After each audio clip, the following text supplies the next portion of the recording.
Radio like you never heard before. Elegbete TV Radio, the pathfinder for radio.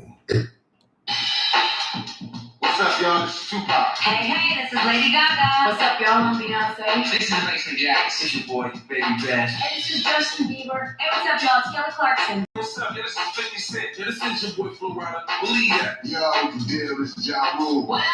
This is Kesha. This is David Get Up. What's up with Destiny's Child? This your boy, Drake. Hi, this is Rihanna. Hey, this is Marcus. Yo, what up? It's Big Snoop Dogg. Pride Galactic, y'all. This your boy, Twister in the house. Hey, this is Taylor Swift, and you're listening to. You're listening to. You're listening to. You're listening to. Check this out, yo. Check it out. And this is Hillary Mix, alright? What's up? This is Big Will Smith. Hey, check this out, man. It's your boy, Control. This is Marilyn Manson. Hi, this is Madonna. What up? This is Lupe Fiasco. Yo, what up? It's your boy, Wiz Khalifa. 3-6 Mafia. Yo, in the building. This is Kings of Leon. Hi, this is Lionel Richie. Hi, it's Christina Bar. Hey, what's up? This is Jay-Z. Hello, this is Brandon Boyd from the band Incubus. This is your DJ God called the Grandmaster Flash. This is Flea from the Red Hot Chili Peppers. Hi, this is Eric Hopkins. What's up? This is LL Cool J. Know what I mean? Mesdemoiselles, mesdames et messieurs, je vous dis bonsoir. Je m'appelle Fomon Clément et ce soir, je suis avec LBT sur LBT TV Radio. Elegbete TV Radio, redefining broadcasting. Listen.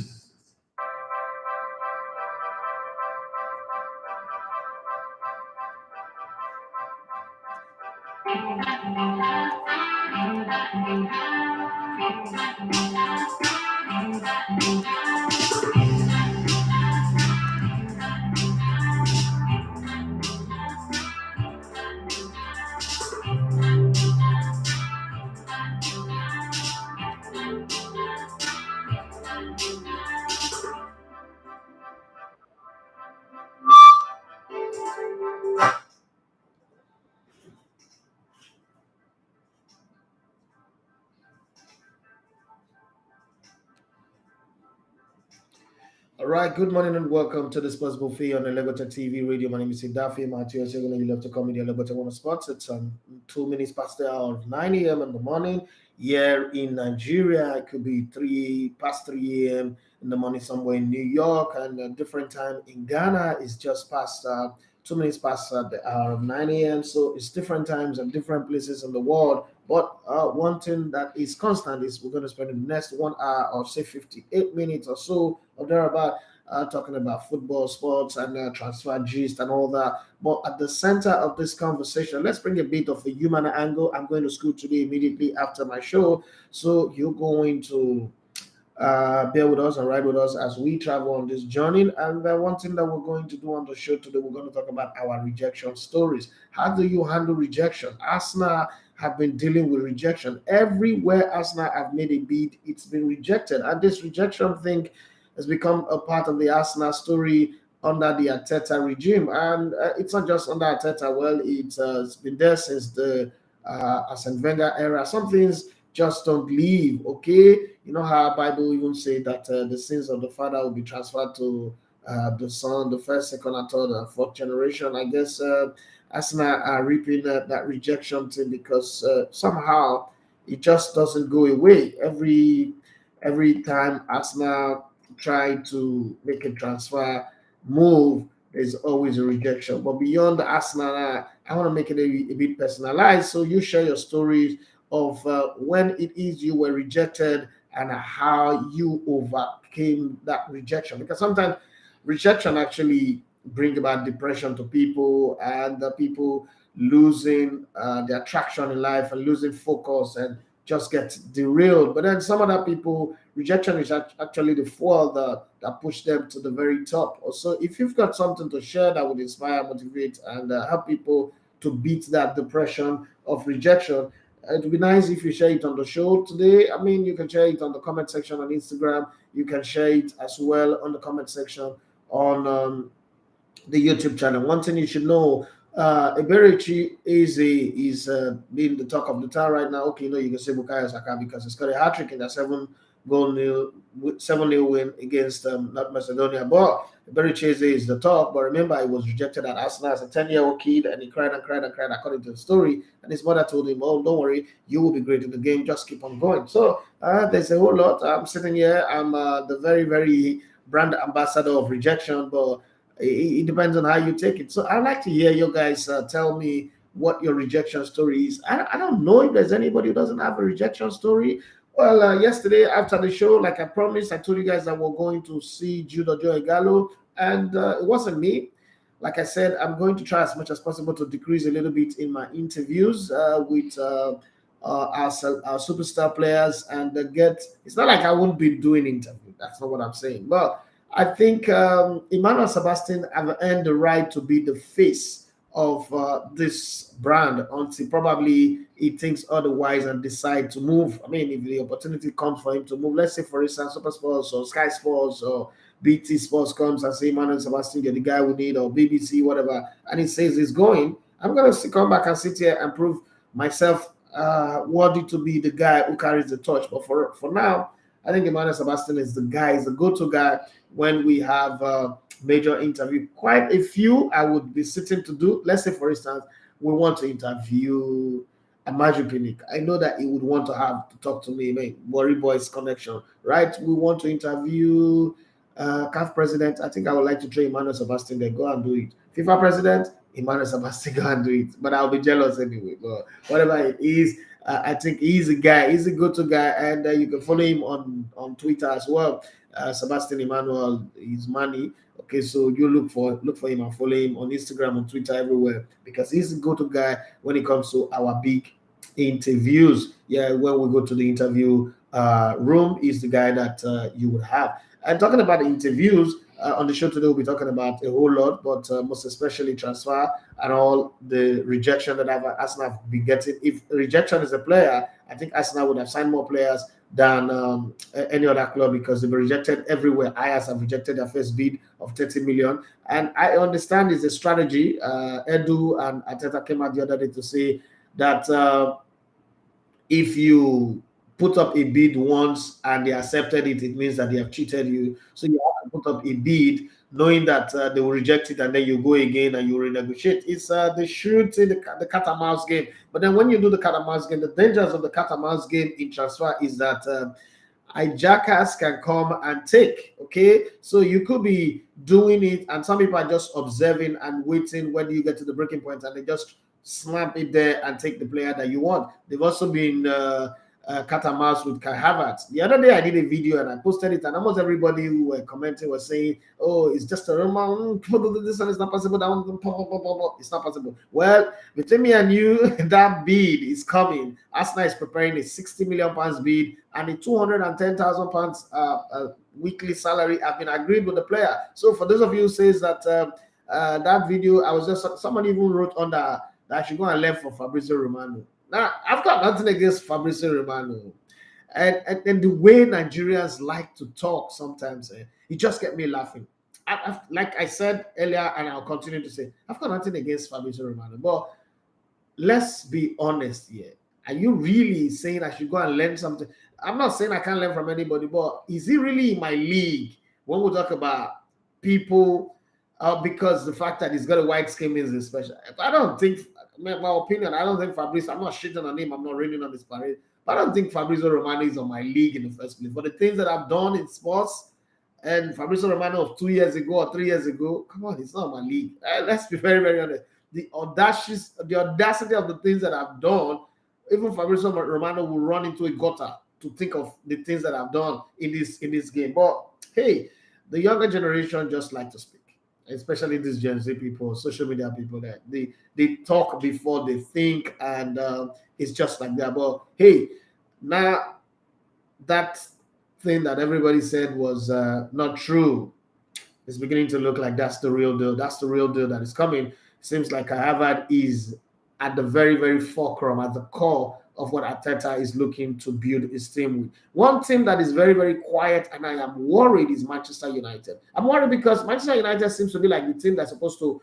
like, okay, step it up a little bit and go to the next level. You know, last season, I'm not saying that they didn't have good players. Last season, they had Casemiro, they have Garnacho, who is a future talent if he doesn't get his head swayed and all that. And then they've got Rashford, who is still developing. I don't know what they want to do with Anthony Martial. I think Bruno Fernandes is still a good player and all of that in that team. But I think Eriksen will go. They need to replace him. And a few players need to be replaced, even in the defense. But Manchester United are acting like it's nothing is going to go on. It seems like the takeover bid has now put Manchester United in a logjam, in a quicksand, because one, the Glazers are not willing to spend money because they feel, why are we spending money when we got about 6 billion to take home and there's nothing? Manchester United will become the first club in history that is a profitable business by anybody who bought a football club. Remember, I've always said that football business in Europe is not a profitable business. I don't know anybody from Silvio Ballis. I don't know anybody who's bought a football club and made profit out of it.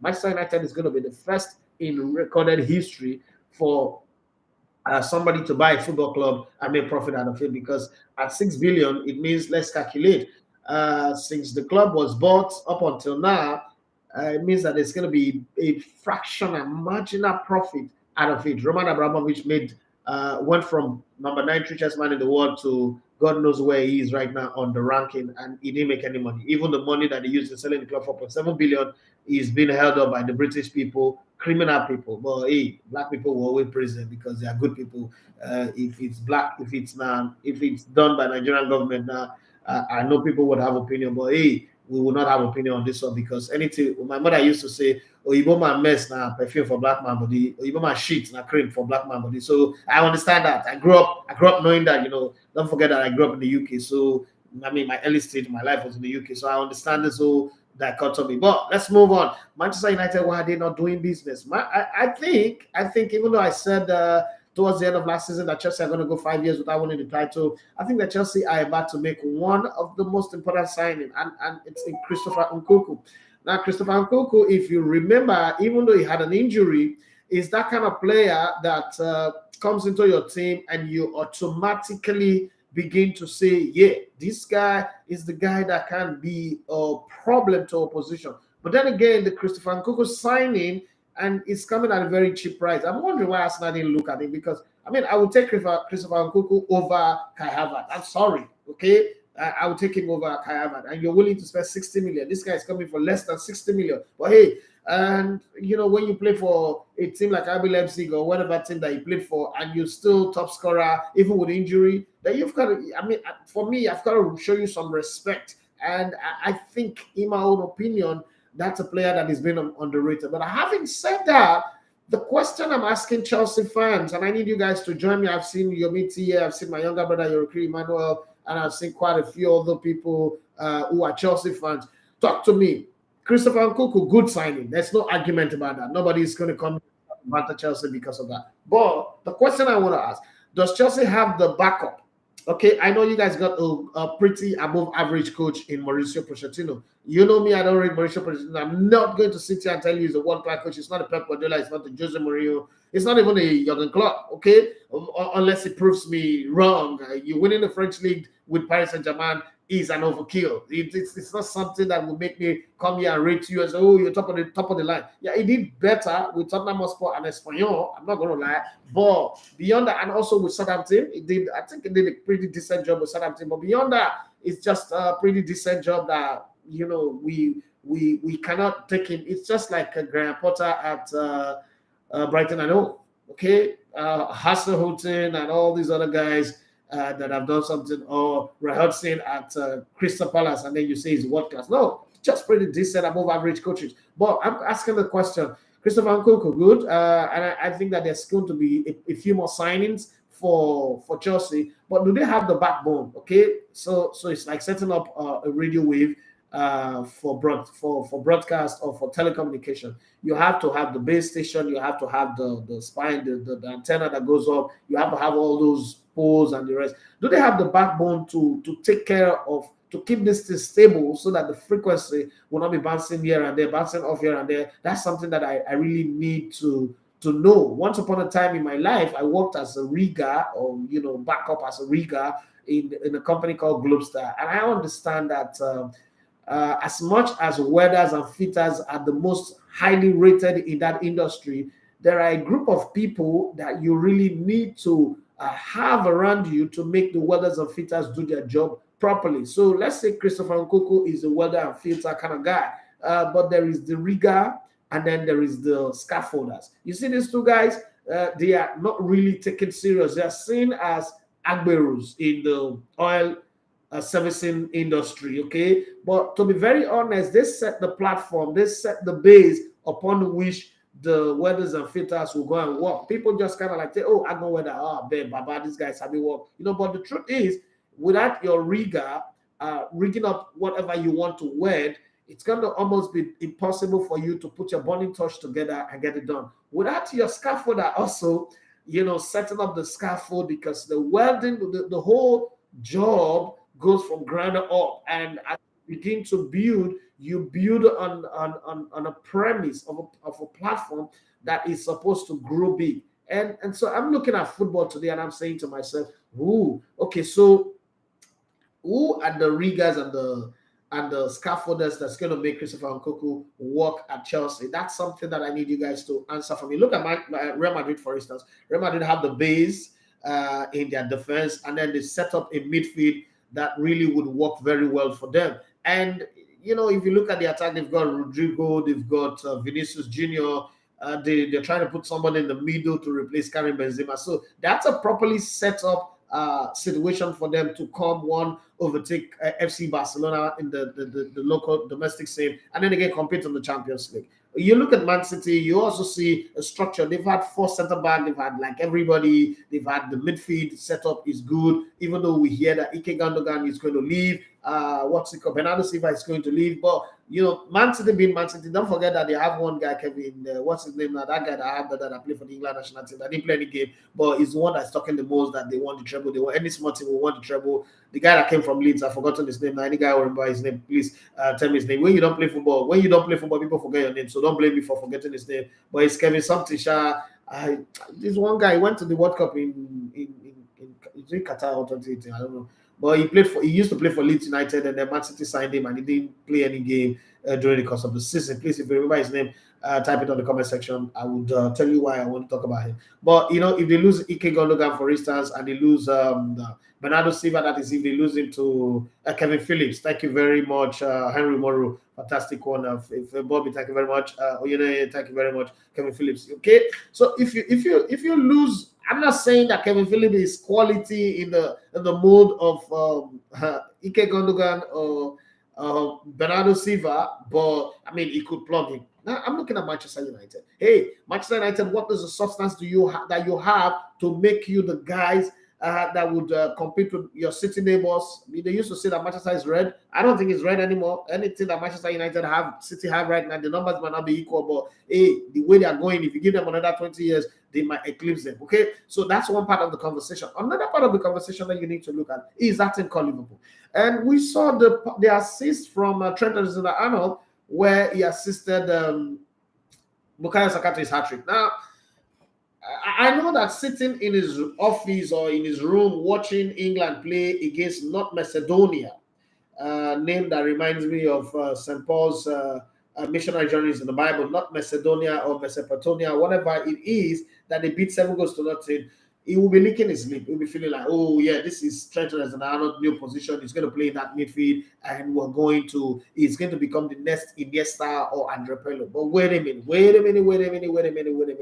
How many teams in the Premier League or in the Europa will be as horrible, disgustingly poor as North Macedonia? That's the thing I want to ask Liverpool fans, because I see a few Liverpool friends of mine who were posting the assist on their status and saying that they will kill everybody in the Premier League next season. I'm like, okay, good. It's good to get this excited, but hey, wait a minute. Pause.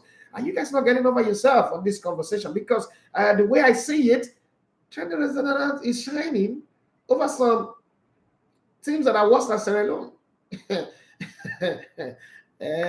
My mother was sending me that way. When you come up against Man City and you come up against stubborn Brentford, even though they don't have Ivan Toney anymore, and you come up against Vincent Company's Burnley, you get burnt. If you're going to bank on Trent Alexander-Arnold to play downtown pass, like what's it called? Steph Curry scoring from downtown into the basket. So you've got to think twice, all of you fans of this team. And Arsenal, again, like I said, how do you deal with rejection? That's the center, that's the core of the conversation.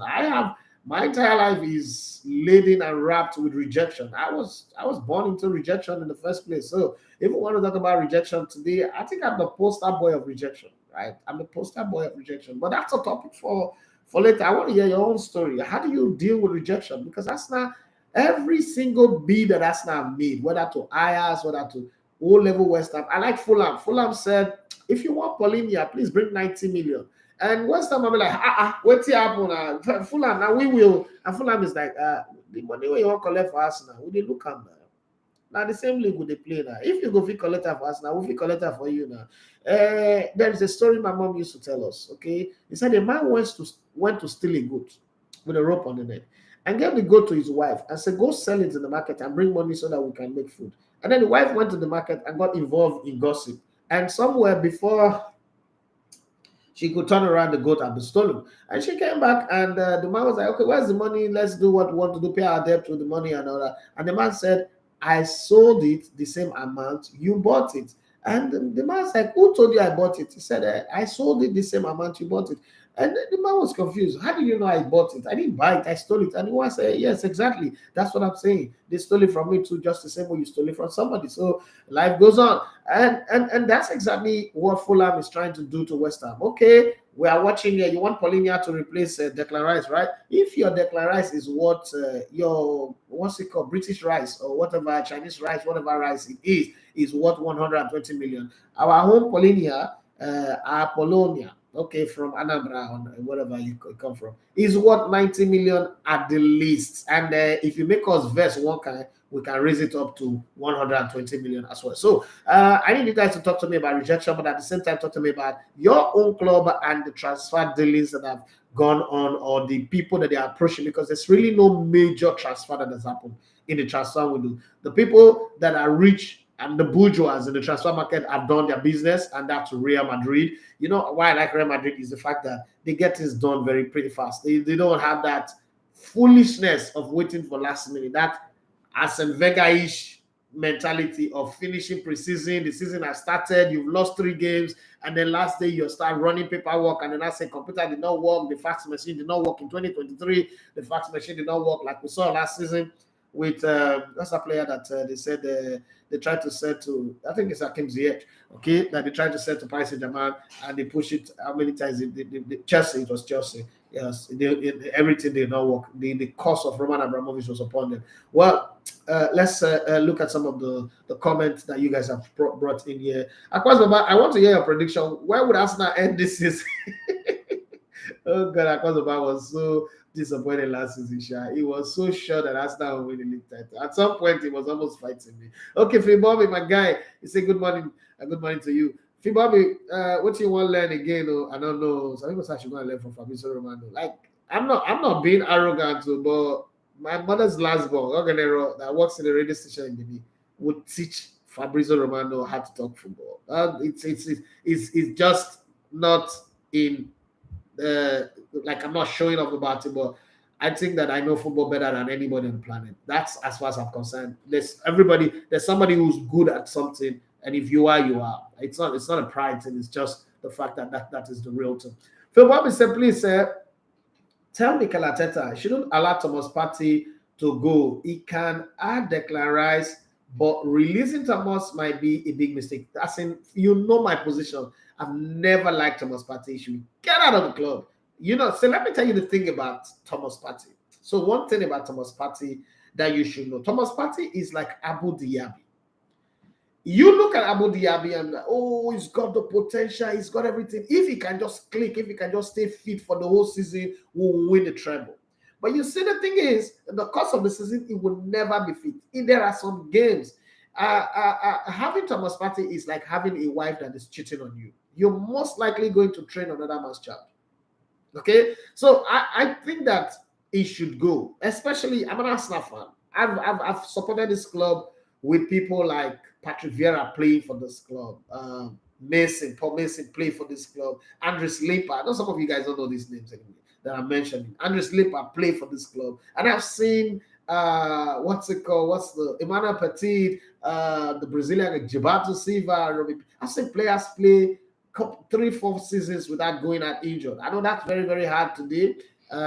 Even though football has become softer, but players just, and sometimes I just think that they are feeling the injury. Now, the problem with having Thomas Partey in the team is, first off, Thomas Partey is not going to play better this season than he did last season. He's on the downside. He's over 30 now, right? So it's waning, and he's an African player. It's not like he was born in Europe. So when they say 30, it could just be 40. Okay, so he's waning, it's slowing down. Ordinarily, Thomas Partey is a slow player. So it's slowing down. It's not going to add to what it's already got. And this team is going to play in the Champions League and in the Premier League. So the Champions League is not like the Europa League where you say, let's go and use people like the Marquinhos to play games. Let's just play our first 3 games. When we win them, pick up 9 points, and then we use the other games. We just go for 1 point. And then, you can't afford to do that. This is the Champions League. This is the creme de la creme. This is the place where the holies of holies, the right people come in. If you mess up, you are taken off, okay? Like, a sniper is on your head. And because of that, first of the rotation cannot work. You need legs, people who can run, people who can walk, people who can play every 3 games, every 3 days and do well. First of all, Arsenal cannot have a bogus squad like Manchester City. That's the more reason why Manchester City will still be my odds favorite to win the league title. But it does look like if Arsenal gets their signings right, they might win the league. Unfortunately, they're not going to get Moises Caicedo, which is a very, very painful one. I thought they were going to get Declan Rice and Moises Caicedo. Then they're not going to get that. I think if they get Declan Rice, they should go to Europe again and look for another defensive midfielder to add up to what they have. They should let Thomas Partey go. Let Awilo Lokomba, let him go. Let Granit Xhaka go, because these guys are not going to get better.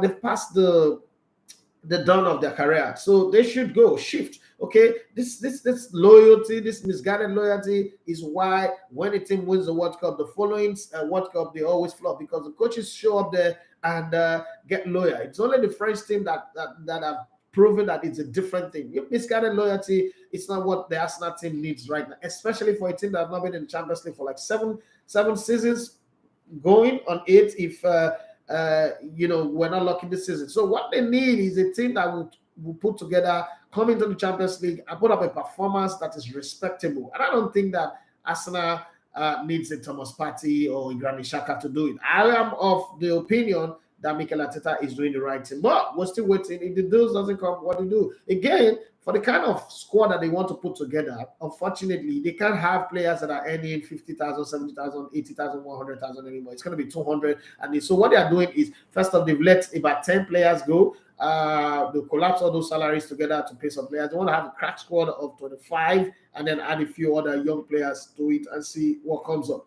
It's going to be difficult for Mikel Arteta, but I think that they need legs. They need players that they can plan with for the next 5 years, and then maybe stretch it up to 10 years. And I think letting those players go is a good call. I don't know why you think Thomas Partey should stay, but I really would want to hear from you, Phil Bobby, and his work, his Ortega, everybody at the Boa Group. Yeah, Phil Bobby wants to say, like you said, they will not win anything in 5 years' time. That's Chelsea. Hey, Val, are you not sleeping? He said, hello. Okay, you should be sleeping by now. Okay. Phil Bobby, that's my sister in the US. Phil Bobby and the were telling me the name of the player, Kevin Phillips. Phil Bobby said, which is true, yes, Rice is good, but the amount West Ham is asking from Arsenal is much, despite the player wants to come to Arsenal. Now, have you guys noticed that every Arsenal player is an economist since the Wenger era? They always analyze the amount of money. Well, first off, not be your money they want to pay them. Okay, if you want quality, you're going to pay for it. You can't be wanting to drive a Ferrari, Rolls Royce, or a Bugatti Veyron, and you are going there with an innocent budget. It's not going to work. Okay, so English players are always sold at a premium price. Jack Grealish, that is not half as good as Declan Rice, was bought two or more seasons ago for 100 million. So let's do the multiplier effect and tell, if somebody comes today and wants to buy Bukayo Saka, how much would you want to sell Bukayo Saka? It's between Bukayo Saka's market, according to transfer market price right now is 134 million pounds. And if you get a bidding war, you could push it up to 150 million pounds. Again, Victor Osimhen, for instance, is 150. So if you say Declan Rice is not worth it, I'm wondering what you're really saying. This guy is a young player, is a captain of West Ham. He just led them to win in the Conference League. Whether you like it or not, that's a winner as far as I'm concerned that you signed it. And he plays for the English national team. Are you saying it's not what I'm on the money? Come on. I don't think that there's an argument on that one. So for me, I'm going to stick with the fact that if Arsenal had the 120 million, go and pay the money. Put up a 100 million down payment or 90 million down payment, and then tell them how you're going to pay the balance 30 million in add-on, so that you get past that one and start going for the rest. Fibami says Arsenal needs to round up all transfer before July 31st. For me, even before the start of preseason, so that the new players you're signing will come in for preseason and do well. Hayib Global Services said Akim Ziyech, yes, is a guy that the fax machine did not allow. Yamiti, he said, bros, our main problem with Chelsea is simple. If James and Chilwell are injury-free for the whole season, Chelsea will probably have a very good season. Nkunku is a good player, but I like how he's going about this. But you know how they say in English class, but is disqualifies enough. But we need a proper number 9 and a creative midfielder, and I'm not comfortable with Kepa. So if those places can be sorted out, then we will be all right going forward. I think that everything you said is true. Unfortunately, I can beat my chest and say here, even though Todd Bowley have money, because they've misspent and they go back again and look at the fact that they've wasted money, they're not going to be reckless with money. They're not going to spend another 600 million trying to get this thing together. So I'm saying to you, Yummy, as right, and this is one of the first time we are not arguing about anything. I'm going to say to you that Chelsea's not going to spend that money the way you think. I mean, when I say I heard from some Allardyce that Rice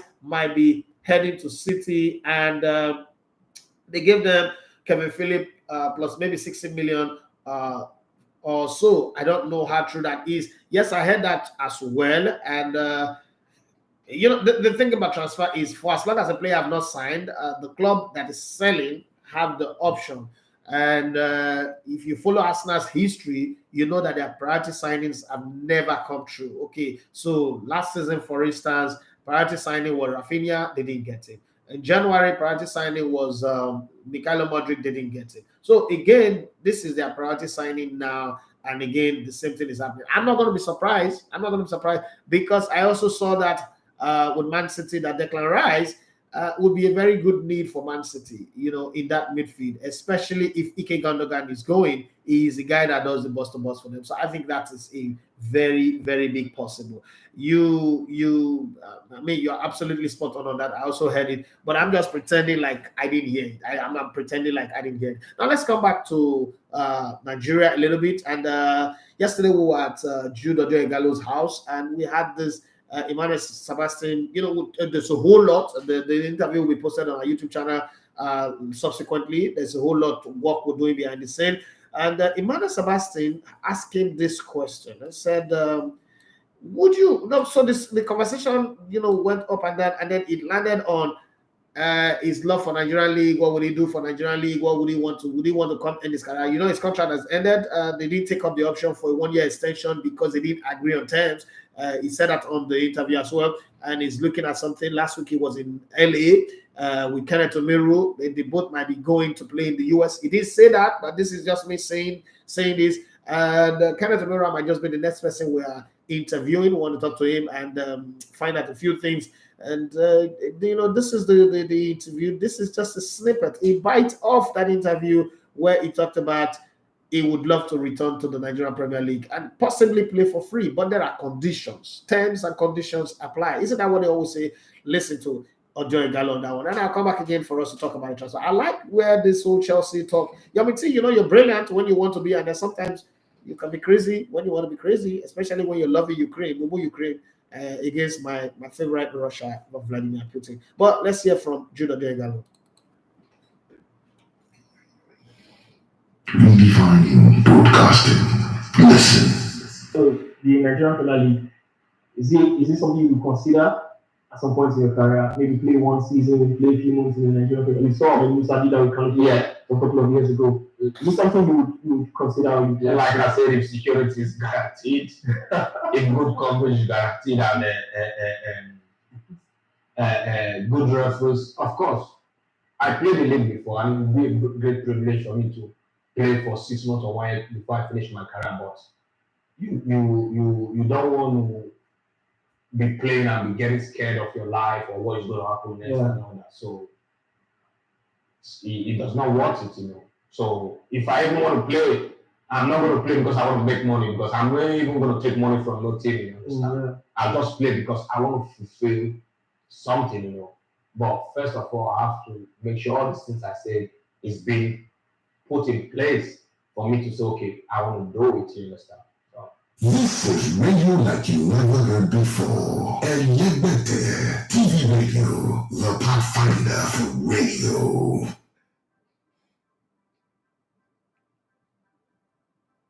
I just thought I should break a little bit because I was going at a pace that needed a little bit of a breather. But we're truly the radio like never before. We're different, right? You know that we're different from Bala Blue. We're not a town hall meeting. We're just different anyway. Well, if you don't agree, we will send DSS after you right now. Yeah, Fibami says, Abego, they should leave rice alone for us. Rice, now everybody, rice and bread, now everybody food also. And they will not leave it for you. Please, which club is Kenneth Omeruana? It's been a while. We saw him play. Didn't you see him play against Sierra Leone which day? Well, he plays for Leganes. Is one of the players of Leganes. Let's go to YouTube and see what everybody's saying. Yorokiri Manuel has finally made it a habit to be a first timer. Fibomi said he was spot on. That's Odio Igalo. Okay, yes, it was spot on that on Instagram. On YouTube, Yorokiri Manuel, my younger brother, says Mingo Bros always on point. Thank you very much for that. Henry Morrow, second Phillips. Okay. Okuku is speaking on rejection. I'm dealing with a terrible heartbreak from a recent breakup with my girlfriend, and it hurts really bad in that feel. How do I move on? How do I deal with it and over the pain? So let me tell you, my younger brother is there, will attest to this. So pretty much early in my life, I fell in love in 1996 or so. I fell in love with this that's the most beautiful girl in my entire world, right? And it was a magical relationship. My mom loves her. My mom used to call her Oyibo. My mom loves her. Everybody. She was a girl that everybody wants to date. But I was the guy. I was lucky enough to be dating her. And we had okay. So in all of my dating, I've not really had a relationship where it is nasty or dirty. I'm a love and not a fighter, right? If you know me, you know that. And I could spoil you to the very best of what I have. And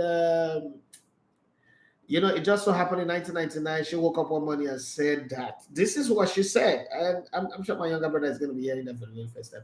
This is what she said. That her mother went to prayer house and they said that there is so much poverty in my family, is infectious, and she cannot be seen hanging around me. And eventually I now go and get her pregnant or go and ask her to marry me.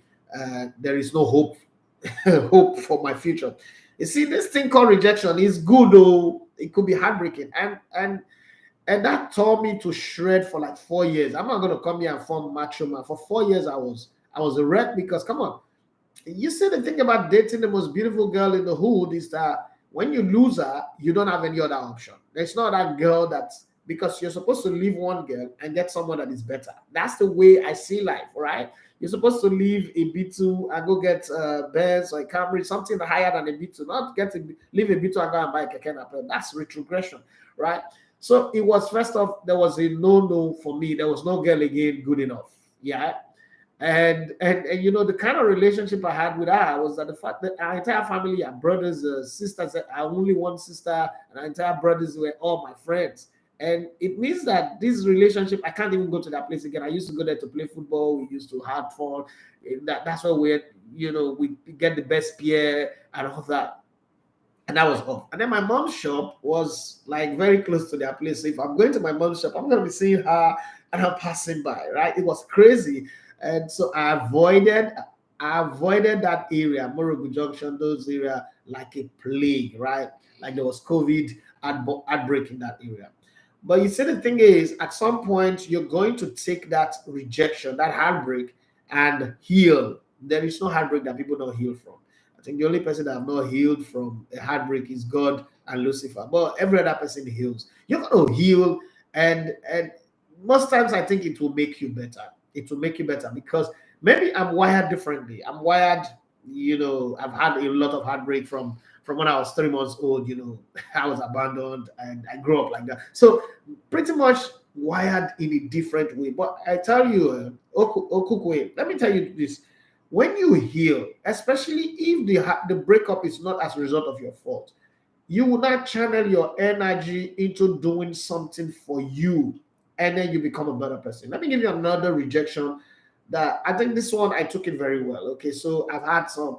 I was coaching a team. I think it was my dream job. It was the job that I was born to be a coach. Leave all these things that I'm doing in media now. This is rubbish compared to when I was a coach. And you could ask anybody who knew me as a coach. You see all these things that you see Pep Guardiola, these guys are doing. I've done them way before these guys showed up in coaching. And this is not me bragging, but this is the truth. Ask anybody who's played under me.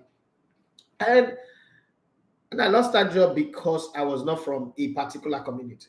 It was the worst thing that ever happened to me. I wrote a full fusca. I was writing an exam. I wrote a full fusca. There was so much anger. If you read that letter, my resignation letter had so much anger in it. And I was cursing the team that the team would be. I submitted it and I moved on. But then I watched that team. Nothing hurt me. Watching that team, a team that gone that 52 games without losing, watching everybody beat the team. It seems like, all the teams that were beaten, they like, that's small coach Jean Comot. What could go kill them? Everybody, and what clubs are playing? They beat a 4-0. They play for FA Cup, they beat a 5-0. How is this 6-0?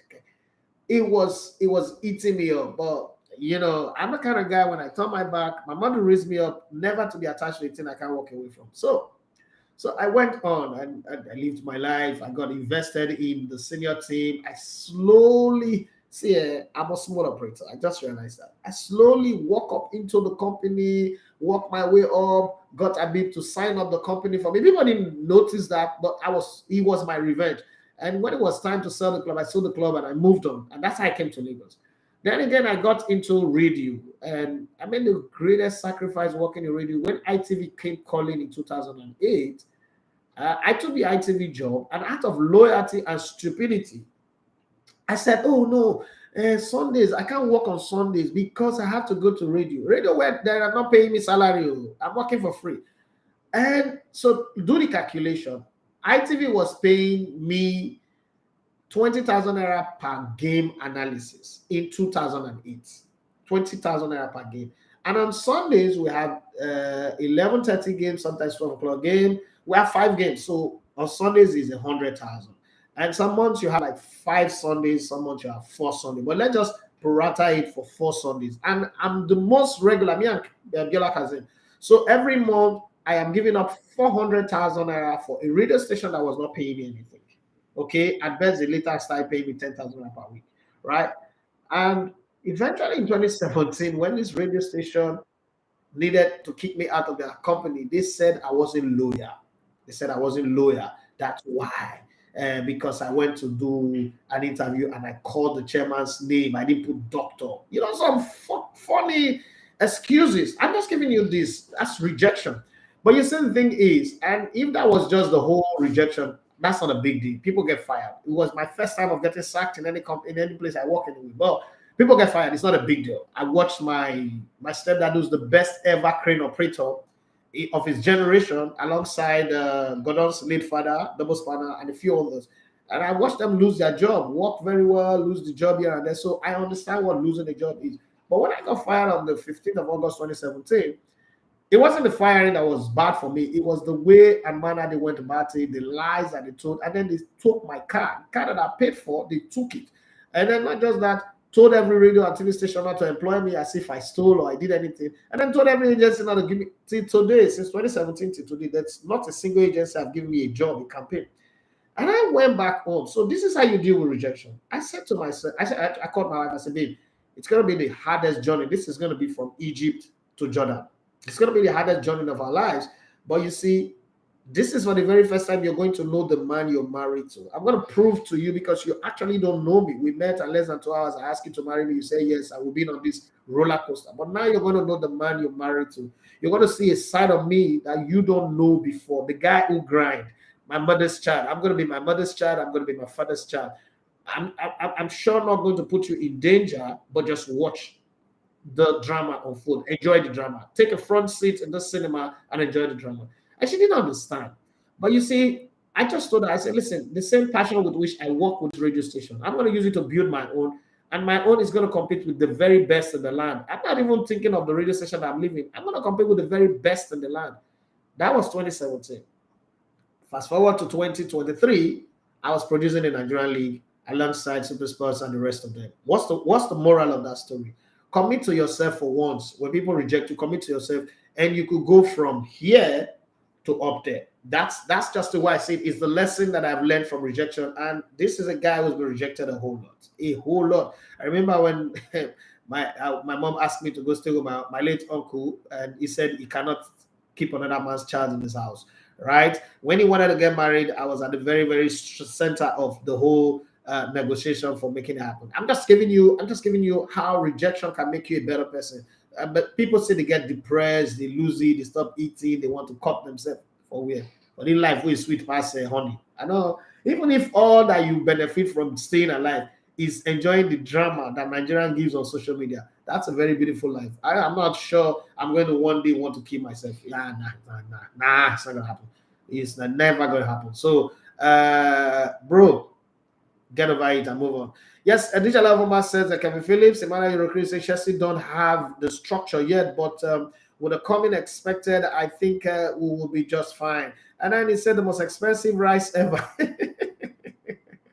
You know, well, hey, the alarm will say nothing yet in the transfer window so far. All of these speculations can only be confirmed when the player is finally unveiled. And then they want to say Arsenal are never sure of what they want. Like in the Wenger days, I hope Arsenal will move on and do business faster. Yorokiri Emmanuel said Chelsea need to move these players that don't want to stay. I agree with you on that one. They need to move them on. Even at Arsenal, I think they need to move their players on and then deal with the ones that are ready to stay. The Larry want to say, let them stop foot dragging and scat players in some not too popular leagues and clubs. Yorokiri Emmanuel went on to say, for Mauricio Pochettino to succeed, he needs to stamp his authority early and let those overrated English players out. We know European football this season. I see Chelsea doing okay this season, but I put it to you, you guys are not going to win the league. I don't care what you say. Stamina Emmanuel is saying, hello, that's my teammate when we're in Port Harcourt. Fantastic guy. One of the most cerebral human being. His thinking is very, very straight. He thinks very well and he acts very well. He's also very, very humane as well. He said one of the few Ajabotas that I saw was willing to rub himself in the mud just to play football, and SBS was in mud, especially when it rained. Okay, and it was my friend. You know, we became friends. Not everybody you play football with, you become friends and you go to their houses and all that. I was living in the Celestial Church compound, so most of them were afraid of Celestial Church. They didn't come to visit me, but I was going to visit them. Stamina Emmanuel says, hello everyone, great show as always. Let's not forget the premium tagged on English players. Secondly, if Arsenal can't pay that much, go for Brighton midfielder. Only you can think like this. He's currently a coach in South Africa and he's doing fantastically well. And he's married to an amazingly beautiful woman like my wife as well. And he loves to dress like the Wild Wild West guys. His Papa's cap, his long overcoat. Stamina, you're doing well. I'm going to say that. Stamina, you're doing fantastically well. Okay, his name is Emmanuel Ayawo, but we call him Stamina because he could play 10 matches in a day and not get tired. So that's why we call him Stamina, and he's stuck with him. Additional informer, he said, is Victor putting pen to paper to extend this contract at Napoli for additional season? It does look like that because they've had that conversation. And, you know, when people say he shouldn't do it, I'm going to say this to you guys now. It is security, okay? It is security because if he doesn't and he doesn't move in this window, they might decide, okay, no, don't play him, and then it becomes a problem. And you don't want that to happen. You know, you don't want to go from love to hate. The player that they shot Victor Osimhen in the stadium to the guy who doesn't play, and that can happen. Football is crazy. Management can take a decision and say, don't play, don't worry. We're not even supposed to defend the title. Let's even play mid-table for as long as we don't get relegated. It's not a big deal. I mean, they've won only 3 league titles, and they always go like 30 years before winning another one. So what's the big deal? So let's see what goes on. But if he signs, it doesn't mean he can't move. Okay, Isn't Patrick say security and good officiating, it don't give us expo on how to attract these guys to end their careers yet. Yorokiri Emmanuel says security is very important, but we're getting better from what I saw this season. Thanks to Elevator TV. Thank you very much for that. And then Asa Patrick saying, this thing you said about rejection right now hits me hard when I met with a benefactor to invest in me. That was the worst rejection I've felt. Oh, investment side. If I talk about my investment rejection, some of you guys will laugh, some of you guys might cry. I'm going to give, let me read this last one and then I read from Instagram and I'll tell you my investment rejection.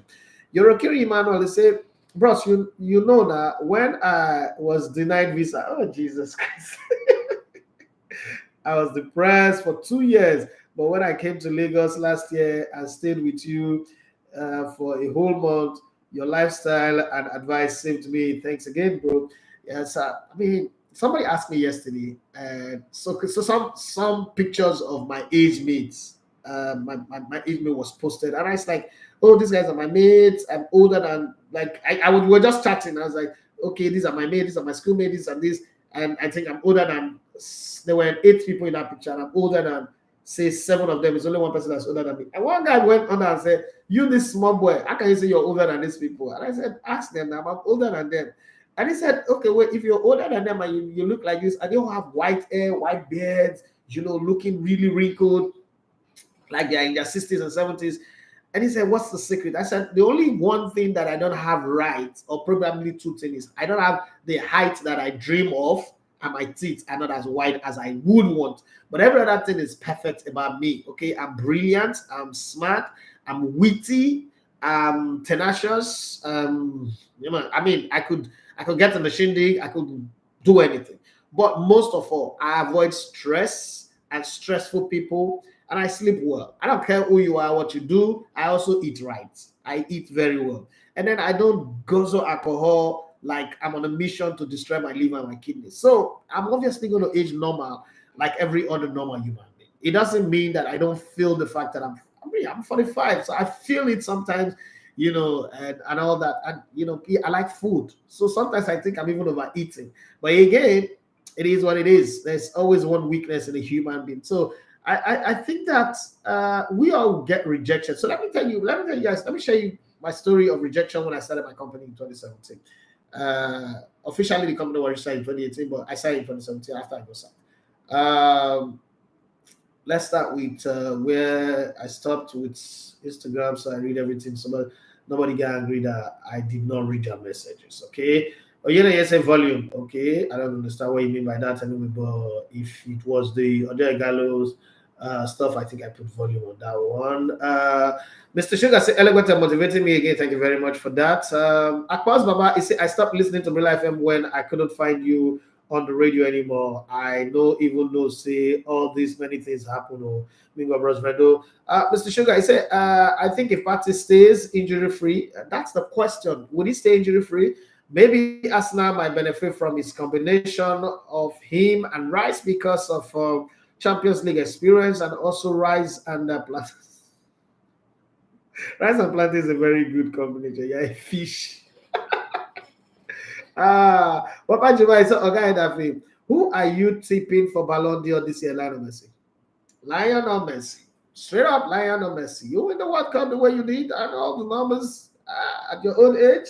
You're going to win the Ballon d'Or. Like, come on. If you don't give it to Lionel Messi, it is robbery of the highest honor. Your players say good life story. So let me talk about rejection. So when I got out of Brilla and I didn't know where to go. Okay, so there were 2 things that happened. A lot of radio stations were offering me job. And see, my last salary, I was on 180,000 naira monthly salary. So all those big things that you see us do, that's the money. And it was 150 before they just increased it. And my contract was a 6 months roll-on. Okay, so it wasn't like I was a staff. There was no extra benefit. It was a 6 months. Every 6 months were renewed. But this is what happened. When I left, because I didn't see it coming. It was a blinder. It was a complete blinder. I didn't see it coming. I'm the kind of guy who goes and do my job and do it professionally and get out of the space, right? So I didn't see it coming. There was no plan. There was no backup plan and all that. And then I knew I was on the street.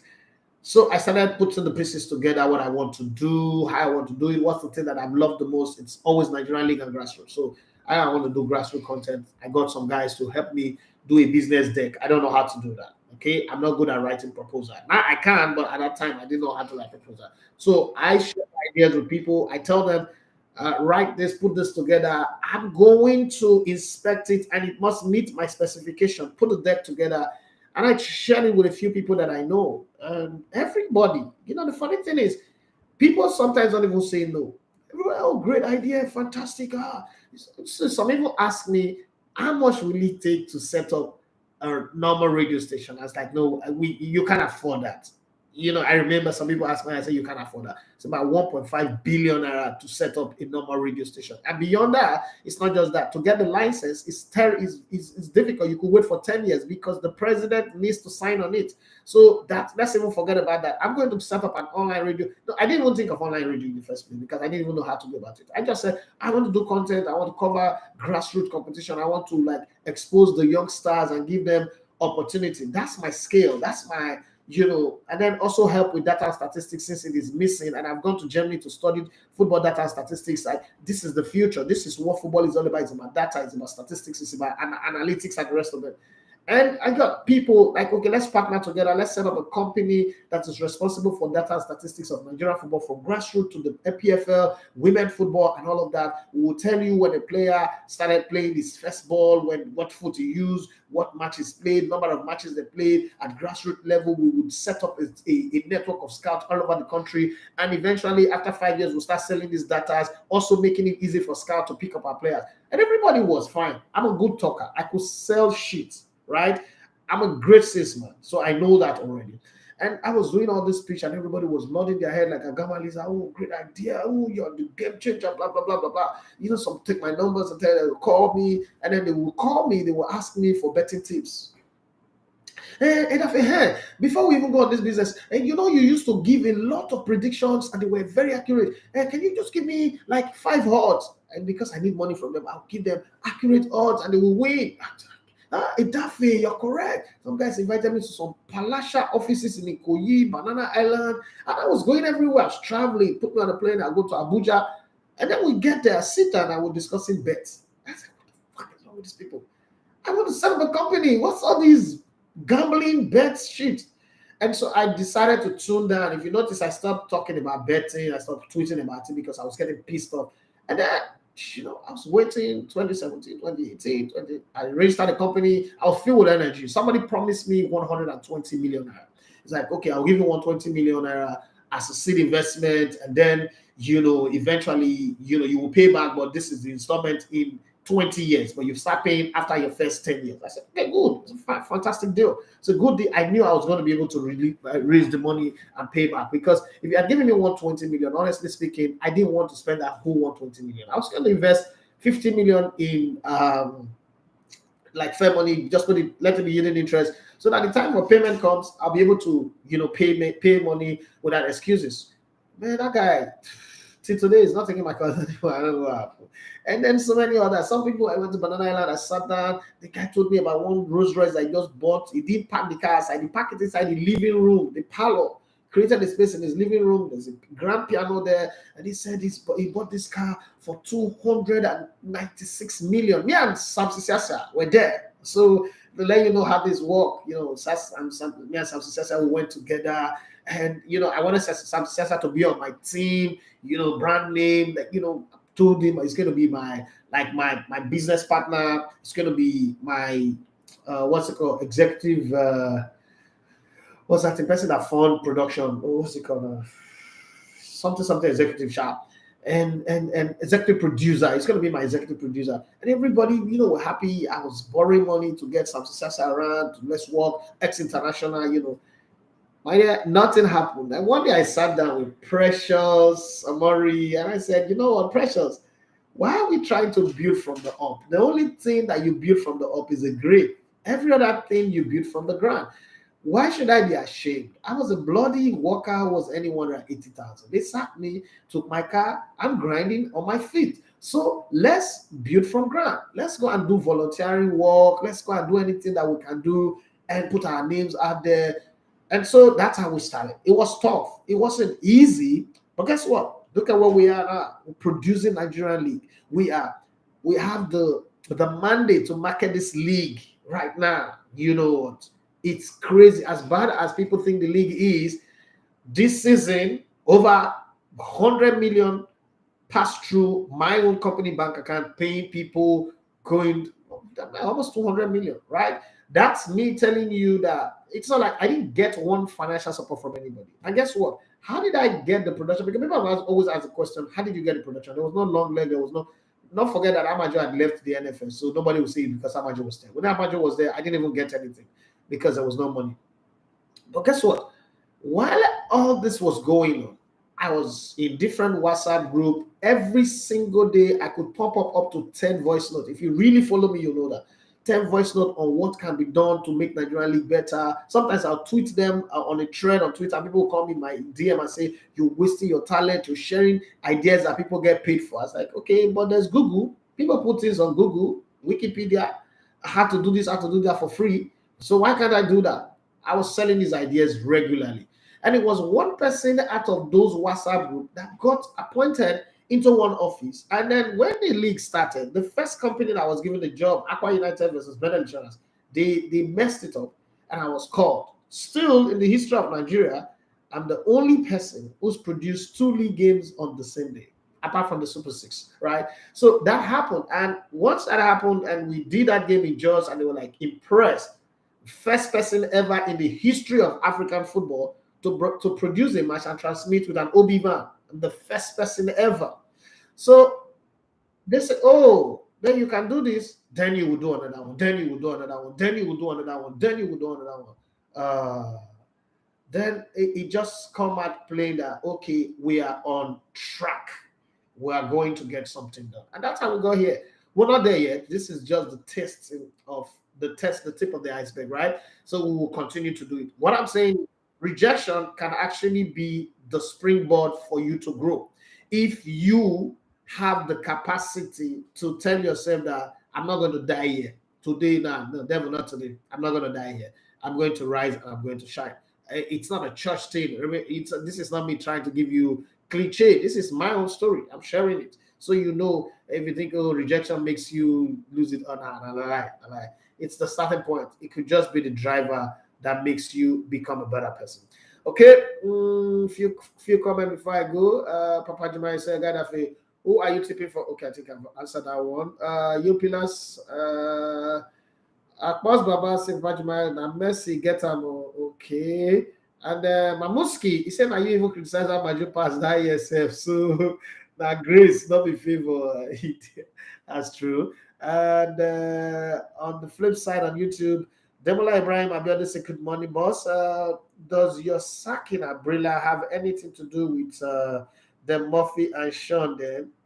I really miss you then from Big Sports Break to Mede Parliament. And okay, so what happened was that I left. And you see, the thing about it is my saving grace was Murphy, Sean, and the rest leaving. Because when I left, 16 days later, both of them left. And it was the anger of them leaving that they had to like take my car from me. But you see, one thing you guys have not remembered is that I was the baddest boy on radio. I was not the guy that was loved. Murphy is the guy that everybody loves, okay? I was the most hated guy on radio ever in the history of Nigerian radio. And nobody's ever been hated like I was hated. Because I was doing things different from whatever other person is doing. But when Murphy left and Sean left and Simcard left and Swan and I left the same day, and then people decided, oh, something is wrong here because it's never happened before. There's never been a mass exodus in the station. One person leaves, somebody come and replace, and it was like that. So when they left, it now validated because me, I didn't even make noise. I didn't say anything. It was then Murphy went on Twitter, was ranting about the whole system. The system was rotten anyway. So it just sat on everybody's mind that, that is not as bad. I remember people were celebrating that I was fired. And somebody said, it's a bad behavior, is why they sacked you. I was like, I worked in a place for 13 years, I have bad behavior. You know what it means to stay in a place for 13 years? So, long and short is, their leaving gave me validity, gave me, okay, yeah, this boy is not as bad as I think, because if the most loved one could also leave and go and be ranting like this, then there's something wrong in the system. For me, I didn't see any reason to rant. I just know that, okay, these people would kill me if they have the opportunity to. They will poison my children. They will send snipers or assassins to kill us.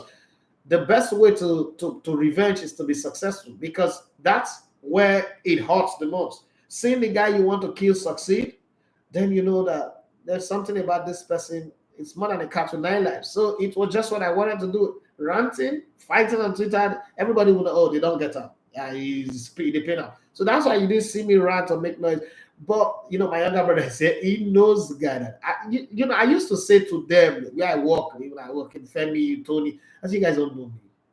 If you guys know me, you won't fuck with me. Like you won't say some things that you say or do something. You don't know me. And it was also the biggest advantage that I have because I was the most underrated, the most unknown guy. They don't know me. They don't know where I grew up, where I'm coming from, where I've been all around the world, people that I've rolled with.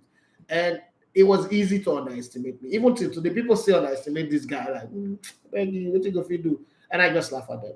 Demola Ibrahim finally said, do you think Arsenal should sell fast? Nketiah and Balogun, or what? The two of them fast. Sell them fast. Get out of the club and look for somebody else. Okay, so we've gotten to the end of the show. It's 4 minutes after 10. That's 2 extra minutes added to the 1 hour. I've done my beat, and it's been fun. I hope somebody's encouraged, somebody's strengthened to face whatever challenges that they have. World examine, poison your children, kill you. They are worse than that. They are worse, as in worse than that. You did it. So when I look at my brother who said he was heartbroken, bros, move on. Woman matter the key person. And plenty other fun there. I always say, get yourself sorted out, and then the rest will fall in place. Have yourself a wonderful day. I've got school children to go and mentor and teach. Let me go do my thing, and have a wonderful day yourself. Bye-bye. My name is Edafe Matthew. You love to come in the Level on the Sports. It's been one of the most exciting days on the show today. Let's do this again tomorrow, and have yourself a wonderful day. Bye.